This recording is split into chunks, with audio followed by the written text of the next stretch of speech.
दोस्तों नमस्कार।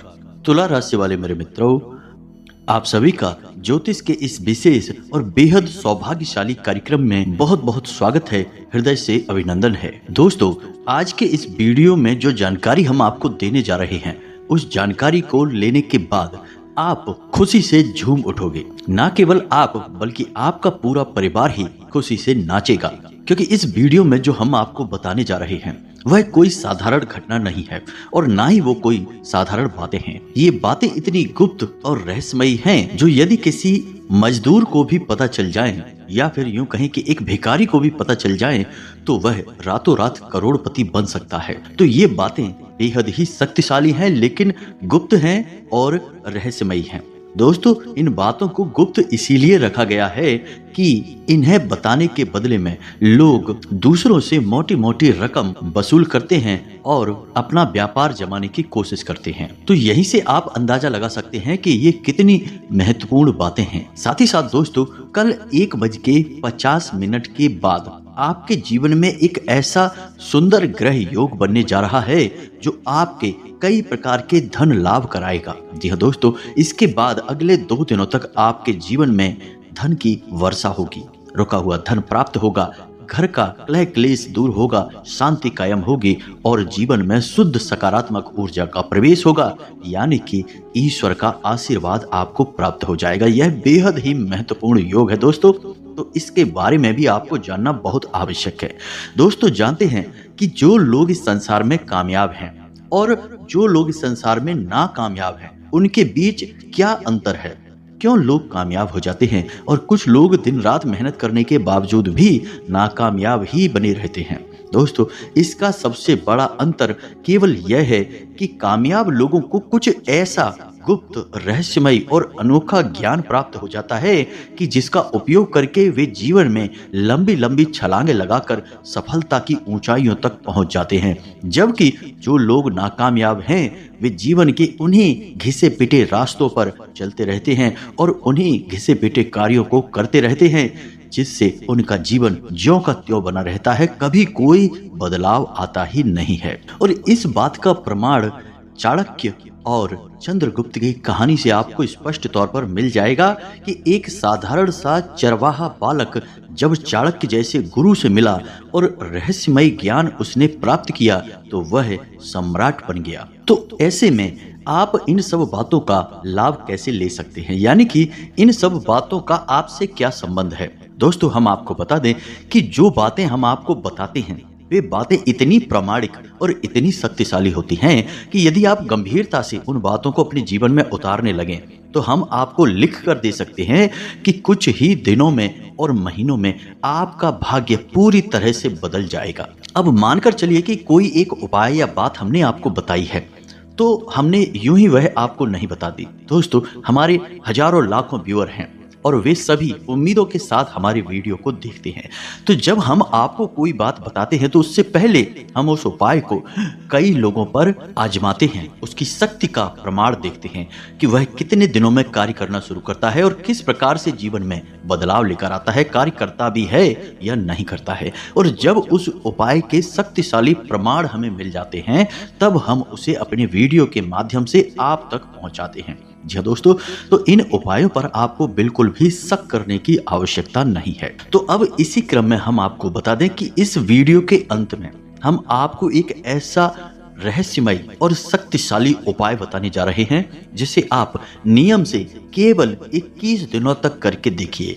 21 दिनों के अंदर अंदर यदि आपके जीवन में चमत्कार घटित ना होने लगे दोस्तों, तो हम अपना वीडियो बनाना बंद कर देंगे। जी हाँ दोस्तों, यह बहुत बड़ी बात है, लेकिन हम आपसे कह रहे हैं क्योंकि हमें पूर्ण रूप से विश्वास है। हमने लोगों के जीवन में 100% बदलाव होते देखा है। जो लोग कर्जे से परेशान थे, काम धंधे व्यापार ठप हो चुके थे, बात जीने और मरने तक पहुंच चुकी थी, ऐसे लोगों ने भी जब इन उपायों को करना शुरू किया, खास तौर से इस उपाय को करना शुरू किया, तो उनके जीवन में धीरे धीरे इतने बड़े बदलाव आ गए कि आज वे धनपति हो गए। जी हाँ दोस्तों, लाखों में खेल रहे हैं और कर्जे वर्जे तो सारे समाप्त हो ही चुके हैं। तो इस उपाय को आपको जरूर देखना है, हमारे कहने से देखना है और इसे अपने जीवन में जरूर आजमाना है दोस्तों। यकीन मानिए आपका जीवन बदल जाएगा। तो चलिए आज के इस वीडियो को प्रारंभ करते हैं, लेकिन इससे पहले आपसे एक निवेदन है कि पूरे भक्ति भाव के साथ पूरे हृदय से माँ भद्रकाली को याद करते हुए कमेंट में जय माँ भद्रकाली कृपा करो, जय माँ भद्रकाली रक्षा करो, एक बार नहीं 3 बार लिखना दोस्तों। माँ भद्रकाली आपकी अवश्य सुनेगी और आपकी हृदय से निकली पुकार को सुनकर आपकी ओर दौड़ी चली आएंगी। इसी के साथ साथ हम आपको बता दें कि हमारे यहाँ शनिवार को होने वाले माँ भद्रकाली के विशेष सर्व मनोकामना पूर्ति हवन में भी हम माता से ऐसा निवेदन करेंगे कि हमारे हर एक व्यूअर और हर एक सब्सक्राइबर के जीवन की हर एक तकलीफ को वो हर लें और हर एक मनोकामना को पूरा करें। माता सबका कल्याण करेंगे। दोस्तों हम आपको बता दें कि यह जो आपका समय चल रहा है इसमें आपकी कार्य कुशलता में वृद्धि होगी, यानी आप अपने काम को बहुत ही बेहतरीन तरीके से कर पाएंगे। लेकिन कार्य की अधिकता की वजह से और बहुत सारे काम एक साथ करने की वजह से आप मानसिक तौर पर थोड़े से परेशान हो जाएंगे और उलझनों में भी आप फंस सकते हैं, यानी कि अनचाही समस्याएं आपके सामने आ सकती हैं। साथ ही साथ यदि आपका कोई सरकारी कार्य है तो उसमें भी किसी प्रकार की रुकावट आ सकती है।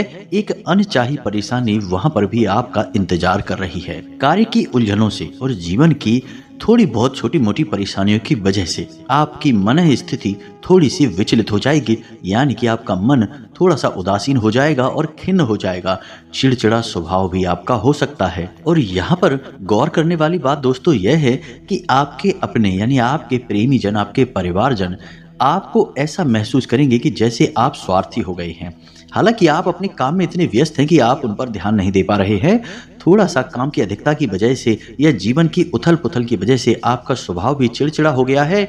इस वजह से आप उनसे थोड़ा ठीक तरीके से बात नहीं कर पाएंगे, जिसकी वजह से वे लोग ऐसा समझेंगे कि जैसे आप स्वार्थी हो गए हैं और अपने जीवन के बारे में ही केवल सोच रहे हैं और किसी के बारे में अब आपको कोई ख्याल नहीं रहा है। हालांकि आपके मन में ऐसा कोई विचार नहीं है, यह उनकी अपनी मानसिकता है। दोस्तों हम आपको बता दें कि जिम्मेदारियों का बोझ तो आप उठा ही रहे हैं, लेकिन इस बोझ के तले अपने आप को दबाना नहीं है। आपको कहने का मतलब यह है कि आपको अपनी मानसिक और शारीरिक स्वास्थ्य का पूरा ख्याल रखना है। आपका शारीरिक स्वास्थ्य खराब हो सकता है।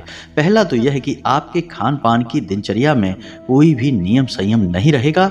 आप कुछ भी और कभी भी खाएंगे जिसकी वजह से आपको पेट से जुड़े रोग परेशान करेंगे। और दूसरा, मौसम से भी आप थोड़ी सी लापरवाही बरतेंगे जिससे मौसम से जुड़े रोग भी आपको परेशान कर सकते हैं। इसी के साथ साथ दोस्तों हम आपको बता दें कि आपके अपनों में ही कोई एक ऐसा व्यक्ति है जो आपको भावनात्मक तौर पर चोट पहुंचाएगा, यानी कि कोई ना कोई एक ऐसा कार्य करेगा या ऐसी बात कहेगा जिससे आपका दिल दुखने लगेगा और आपका मन खराब हो जाएगा दोस्तों। लेकिन आपको इन सब बातों पर ध्यान नहीं देना है। ये सब नकारात्मक बातें और गतिविधियां होती हैं, इन सब पर आपको गौर नहीं करना है। आपको बस अपने कार्य में लगे रहना है। धीरे धीरे समय के अनुसार, मुहूर्त के अनुसार लोगों के विचारधारा भी बदलती चली जाएगी। जी दोस्तों, हालांकि आपके शत्रु आपके खिलाफ सक्रिय खूब होंगे, लेकिन आपका कुछ बिगाड़ नहीं पाएंगे। शत्रुओं की पराजय ही होगी। अब एक खास बात दोस्तों हम आपको बता दें कि इस समय आपको किसी भी प्रकार का कर्ज लेने से बचना है। जी हाँ दोस्तों, चाहे वह कर्ज आपकी निजी जरूरतों के लिए हो, पारिवारिक जरूरतों के लिए हो या फिर काम धंधे व्यापार के लिए ही क्यों ना हो, लेकिन आपको इस समय किसी भी प्रकार का कर्ज नहीं लेना है। कल दोपहर 1:50 के बाद आपके जीवन में एक बहुत ही शुभ मुहूर्त की शुरुआत हो रही है और इस शुभ मुहूर्त में आपको भूले से भी ना तो किसी को उधार देना है और ना ही उधार लेना है। जी हाँ दोस्तों, इस शुभ मुहूर्त में आपको धन के लाभ प्राप्त होने शुरू होंगे। शुक्र की कुछ इस प्रकार की चाल बन रही है या गोचर हो रहा है कि आपको धन लाभ कराएगा। जी हाँ दोस्तों, रुका हुआ धन आपको वापस मिलना शुरू होगा। तो यह समय है आपको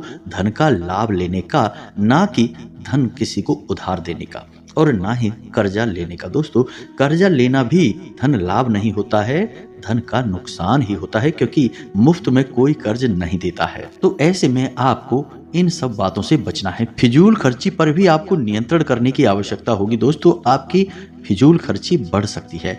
थोड़ा बहुत आपके मन में दिखावेबाजी की भावना भी आएगी, लेकिन आप उस पर आराम से नियंत्रण कर लेंगे। अब ध्यान से सुनिए कि आपको करना क्या है। सबसे पहला काम कि कल दोपहर 1:50 के बाद आपका शुभ योग शुरू हो रहा है, आपको धन लाभ होगा, यह हम आपको पहले ही बता चुके हैं।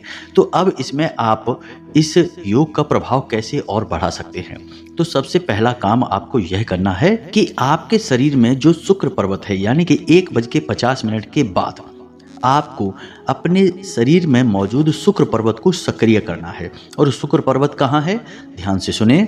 आपका जो अंगूठा है हाथ का, आपके हाथ का जो अंगूठा है उसकी जड़ में, जी हाँ दोस्तों, उसके ठीक नीचे जहाँ वह अंगूठा आपकी हथेली से जुड़ा हुआ है, उसी स्थान पर जो हथेली का उभरा हुआ भाग है उसे हम शुक्र पर्वत कहते हैं। तो आपको क्या करना है कि इन दोनों यानी दोनों हाथों के जो शुक्र पर्वत है, अंगूठे के निचले भाग को एक दूसरे पर दबाकर मलना है। जी हाँ दोस्तों, थोड़ा थोड़ा मलना है। यदि हो सके तो बीच में आप गाय का थोड़ा सा घी लगा सकते हैं या फिर सरसों का तेल भी लगा सकते हैं और धीरे धीरे इसको आपको मसाज जैसा करना है, यानी मलना है। जी हाँ दोस्तों, एक दूसरे के ऊपर, जब तक कि वह स्थान हल्का सा गर्म ना हो जाए, यानी कि वहाँ आपके रक्त का जो संचार है वह बढ़ ना जाए, सक्रियता बढ़ ना जाए। ऐसा करने तक आपको करना है। और जब यह कार्य आप कर लेंगे तो इससे आपका शुक्र पर्वत सक्रिय हो जाएगा और शुक्र ग्रह का जो यह योग बन रहा है यह आपको और अधिक तीव्रता के साथ लाभ देगा। और हो सके तो आपको कल शाम को मछलियों को दाना डालना चाहिए। और यदि आप नहीं कर सकते तो कोई बात नहीं है, किसी छोटी कन्या को सफेद रंग की कोई भी चीज आप दे सकते हैं, यानी उपहार के स्वरूप में दे सकते हैं। यदि हो सके तो कम से कम 5 या 7 कन्याओं को दें। यदि नहीं हो सकता तो 1 या 3 कन्याओं को भी दे सकते हैं। जी हाँ दोस्तों, आप जितनी भी कन्याओं को दें वह विषम संख्या होनी चाहिए, सम संख्या नहीं, जैसे 2, 4, 6 की संख्या में नहीं। 1, 3, 5, 7 इस क्रम में आप किसी भी कन्या को कुछ भी सफ़ेद रंग का उपहार दे सकते हैं, गिफ्ट दे सकते हैं, जैसे कि एक सफ़ेद रंग का रुमाल दे दें या कुछ और जो आपको ठीक लगे, जो आपके लिए सुलभ हो, आप वह दे सकते हैं। दोस्तों, यह आपके लिए बहुत आवश्यक है। इससे आपका शुक्र अति सक्रिय हो जाएगा और जहां आपको थोड़ा बहुत लाभ देने वाला होगा तो अति लाभ देगा। दोस्तों, तो यह तो एक कार्य हो गया जो आपको कल करना है। अब इसके बाद हम आपको बताएं बहुत ही गुप्त और महत्वपूर्ण बातें। जरा आपको ध्यान से सुनना होगा। बातें कुछ गुप्त होंगी और अधिक होंगी, थोड़ा आपको समझना होगा इन्हें बारीकी से। तो एक के बाद एक हम आपको सारी बातें समझाते हैं, बस आपको ध्यान से सुनना है और इन्हें अपने जीवन में उतारते जाना है। तो अब बात करते हैं सबसे पहले आपके जागने को लेकर कि आप जब सोकर जागते हैं, जिस बिस्तर पर आप सो रहे हैं उस बिस्तर से आप जब उठेंगे, जागेंगे तो क्या करना है। तो यहाँ पर आपको 2-3 छोटे छोटे कार्य हैं जो करने होंगे। सबसे पहले जब आप जागें तो अपने हाथों को देखकर कराग्रे मंत्र का उच्चारण अवश्य करें। जी हाँ दोस्तों, ब्रह्म को याद करना बेहद आवश्यक है, क्योंकि हर एक नया दिन ईश्वर के द्वारा दिया गया एक आशीर्वाद है। क्योंकि पता नहीं कौन सा वह दिन हो जब एक बड़ा चमत्कार घटित हो जाए और हमारा जीवन पूर्ण रूप से बदल जाए। जी हाँ दोस्तों, तो सबसे पहले आपको कराग्रे मंत्र का जाप करना है, जैसे कि कराग्रे वसते लक्ष्मी कर मध्य सरस्वती, इस मंत्र का। इसके बाद आपको आदि शक्ति के सभी रूपों का स्मरण करना होगा, केवल एक श्लोक में। तो ध्यान से सुने, यह अर्गला स्तोत्र का पहला श्लोक है और बेहद ही शक्तिशाली है। ओम संपुट के साथ इसे आपको बोलना होगा। बेहद ही सरल है, 1-2 बार में ही आपको याद हो जाएगा और आपको सरलता से उपलब्ध भी हो जाएगा। हम आपको बोलकर बता रहे हैं, आपको इसे याद कर लेना है। ओम जयंती मंगला काली भद्रकाली कपालिनी दुर्गा क्षमा शिवा धात्री स्वाहा स्वधा नमोस्तुते। आदि शक्ति के सभी रूपों का स्मरण इसमें किया गया है। जी हाँ दोस्तों, चाहे वह भद्रकाली हो, चाहे वो दुर्गा हो, चाहे वो मंगला काली हो, सभी रूपों का स्वरूप का इस मंत्र में या श्लोक में याद किया गया है। यह आपको सुबह सुबह ही करना है। दोस्तों, यकीन मानिए कि इस क्रिया को करने से आपके जीवन में चमत्कारी फल प्राप्त होंगे, परिणाम प्राप्त होंगे। अब एक छोटा सा कार्य आपको और करना है दोस्तों, कि आप जिस स्थान पर रह रहे हैं उस स्थान पर कोई ना कोई देवता का वास अवश्य रहा है। जब आप यहाँ पर नहीं रहते थे, आपका घर भी यहाँ पर नहीं था, यह एक स्थान था, तब कभी ना कभी किसी न किसी देवता का इस स्थान पर वास अवश्य रहा होगा। अब समय की भागदौड़ में लोग भूल जाते हैं, इन बातों को याद नहीं करते हैं। लेकिन याद करो आप कि जब आपने कभी अपने घर में पूजा पाठ कराई होगी तो पंडित जी क्या कहते हैं, स्थान देवताभ्यो नमः, यानी इस स्थान पर जो देवता मौजूद हैं उनको नमः। तो यही आपको करना है। तो 3 लोगों को आपको नमः करना है। पहले कि स्थान देवताभ्यो नमः, यानी जो स्थान पर देवता हैं उनको नमः। दूसरा कि कुल देवताभ्यो नमः, यानी आपके कुल के जो देवी या देवता हैं उनको भी नमः। इसके बाद पितृ देवताभ्यो नमः, यानी आपके जो पितृ पूर्वज हैं, पुरखे पूर्वज हैं, इनको भी आपको नमः करना है। यदि आप इन सब बातों को याद करेंगे और सुबह सोकर जागते ही बिना किसी से कोई बात किए शांति पूर्वक इस कार्य को करेंगे तो आपको इसे करने में मुश्किल से 20 से 30 सेकंड लगेंगे, लेकिन यह कार्य आपके पूरे दिन को, यानी कि रात को सोने जाने तक का पूरा हिसाब किताब साफ सुथरा कर देगा, आपका जीवन मंगलमय बना देगा। जी हाँ दोस्तों, यह बेहद ही गुप्त उपाय है, कोई नहीं बताता है। लोग आधी अधूरी बात बताते हैं, कोई कह देता है कराग्रे करिए, कोई कह देता है कि कुल देवता को याद करिए, कोई कह देता है कुछ करिए, लेकिन हम आपको संपूर्ण उपाय बता चुके हैं। अब एक छोटी सी बात और है दोस्तों, जिसका आपको 2 बार ध्यान रखना है। पहला कि जब आप अपने बिस्तर से पैर नीचे रखें तो देखें कि आपके नाक में से किस तरफ के छिद्र से श्वास बाहर आ रही है। जी हाँ दोस्तों, यदि दाईं तरफ से श्वास बाहर आ रही है तो आपका सूर्य स्वर चल रहा है, और यदि बाईं तरफ से आए तो चंद्र स्वर चल रहा है। तो यदि बाईं तरफ से सांस बाहर आ रही है तो आपको बिस्तर से नीचे बायां पैर रखना है, और यदि दाईं तरफ से सांस बाहर आ रही है तो आपका अपना दायां पैर जमीन पर रखना है। बस इतना सा आपको करना है, और यही कार्य आपको अपने घर से बाहर निकलते समय भी करना है। जी हाँ दोस्तों, जब आप काम पर जाते हैं, यूं ही बाहर निकल रहे हैं तो कोई बात नहीं है, लेकिन जब आप काम पर जा रहे हैं, जैसे अपनी दुकान पर जा रहे हैं, नौकरी, ऑफिस, काम धंधे पर कहीं भी जा रहे हैं, तो आपको थोड़ा सा गौर करना है कि आपकी नाक का कौन सा स्वर चल रहा है, और जो भी स्वर चल रहा है उसी पैर को आपको बाहर निकालना है अपने घर की दहलीज से। आप देखेंगे कि आपके साथ शुद्ध सकारात्मक ऊर्जा हर वक्त रहेगी, कोई आपका बाल भी बांका नहीं कर पाएगा। धनलक्ष्मी आपके आगे पीछे घूमेगी, आपके घर में कैद हो जाएगी। बेहद ही शक्तिशाली उपाय है यह, इसे आप एक बार करके देखिए और फिर आप इसके नतीजे हमें जरूर बताना दोस्तों। अब यहाँ पर दोस्तों हम आपको कुछ बातें और बता दें जो आपको अपने घर की महिलाओं को बतानी है। महिलाओं को विशेष तौर पर ध्यान रखना है। पहला यह है कि घर की रसोई में कभी भी बिना नहाए धोए प्रवेश नहीं करना है। बिना स्नान ध्यान के और खुले बालों के साथ कभी भी रसोई घर में प्रवेश नहीं करना है। क्यों? क्योंकि आपके घर की रसोई घर में माता अन्नपूर्णा का वास होता है, माता लक्ष्मी का भी वास होता है। जी हाँ दोस्तों, और दूसरा कि आपके घर का ऊर्जा का केंद्र आपका रसोई घर है। आप जैसा खाना बनाएंगे वैसी ही ऊर्जा आपके घर के सदस्यों के अंदर दौड़ेगी। दूसरा यह है कि जब भी आप रोटी बनाएं, जी हाँ दोस्तों, तो गूंथे हुए आटे को कभी भी फ्रिज में ना रखें रात भर के लिए। दिन के लिए आप रख सकते हैं, यानी सुबह आपने रोटी बनाई और आटा बच गया तो शाम के लिए आप रख सकते हैं, लेकिन रात्रि के समय भूल कर भी आटा आपको अपने घर के किसी भी स्थान पर नहीं रखना है, चाहे फ्रिज हो या कहीं और पर भी। दूसरी बात यह है कि पहली रोटी हमेशा गाय के लिए बनानी है और आखिरी रोटी जो बच जाए आटा उससे कुत्ते के लिए बनानी है। और याद रखें कि जब भी गाय और कुत्ते को रोटी खिलाएं तो घर के किसी पुरुष सदस्य से ही बोलें और उस सदस्य का मुख दक्षिण दिशा की ओर करें, क्योंकि दक्षिण दिशा पितरों की दिशा होती है, मृत्यु की दिशा होती है। इस दिशा में ही मुख करके गाय को और कुत्ते को रोटी खिलानी चाहिए। जी हाँ दोस्तों, यह बेहद ही आवश्यक है आपके जीवन को बचाने के लिए, सुंदर बनाने के लिए। हम जो बातें आपको बता रहे हैं पूरी तरह से शास्त्रीय पद्धति पर आधारित है। आपको निश्चित तौर पर अपने पितरों को सम्मान देना ही होगा, पितरों को लगातार भोजन देना होगा, उन्हें लगातार ऊर्जावान बनाए रखना होगा। आपके घर के पहले संरक्षक और सबसे मुख्य रक्षक आपके पितर ही हैं, जिन्हें आपकी सबसे अधिक परवाह है। लोग कहते हैं कि पितृ दोष लग गया है, पितृ परेशान कर रहे हैं। दोस्तों, कभी भी पितृ किसी को परेशान नहीं करते हैं। क्यों आपके पितृ आपको परेशान करेंगे? वो तो आपसे इतना प्रेम करते हैं, आपके ही तो पुरखे पूर्वज हैं। लेकिन समस्या यहाँ है कि आपके पितृ ऊर्जाहीन हैं, शक्तिहीन हैं, इसीलिए बेचारे एक स्थान पर बैठे हैं।